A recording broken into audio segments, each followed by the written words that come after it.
আজ আমি ক্যাপসিকামের ভিতর ডিম ভাজবো। তার জন্য দেখো এখানে আমি একটা ক্যাপসিকাম নিয়ে নিয়েছি। এবার ক্যাপসিকামের ওপরটা আমি কেটে নিচ্ছি, তারপর ভিতরে দানাগুলোকে আমি বের করে দেব।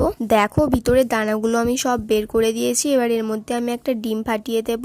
তারপর এর মধ্যে দেব লবণ, লঙ্কা গুঁড়ো, হলুদ, কাঁচা লঙ্কা আর পেঁয়াজ কুচি। তারপর ভালো করে ফেটে নেব। তারপর যেটা উপর থেকে কেটে রেখেছিলাম সেটা উপর দিয়ে চাপা দিয়ে দেবো, আর তারপর সাইড থেকে কাটি দিয়ে দেবো, যাতে ভিতরটা ভালো করে সেদ্ধ হয় আর না বাইরে আসতে পারে ডিমগুলো। তারপর একটা প্যানের মধ্যে সর্ষের তেল দেবো, তারপর তার মধ্যে ক্যাপসিকামটা দিয়ে দেবো আর উপর থেকে একটা ঢাকা দিয়ে দেবো, যাতে ভিতরটা ভালো করে সেদ্ধ হয়। দেখো সেদ্ধ হয়ে গেছে, এবার তুলে নেব। দেখো আমি এই ক্যাপসিকামটাকে 4 ভাগ করে নিয়েছি। দেখো কত সুন্দর সেদ্ধ হয়েছে। এর উপর থেকে আমি একটু বিট লবণ আর গুঁড়ো লঙ্কা ছড়িয়ে দেবো, যাতে খেতে আরো টেস্টি হয়। খেতে কিন্তু দারুণ হয়েছিল, দারুণ। আরে দাঁড়াও তোমরা কোথায় যাচ্ছ? যাওয়ার আগে ভিডিওতে একটা লাইক করে চ্যানেলটা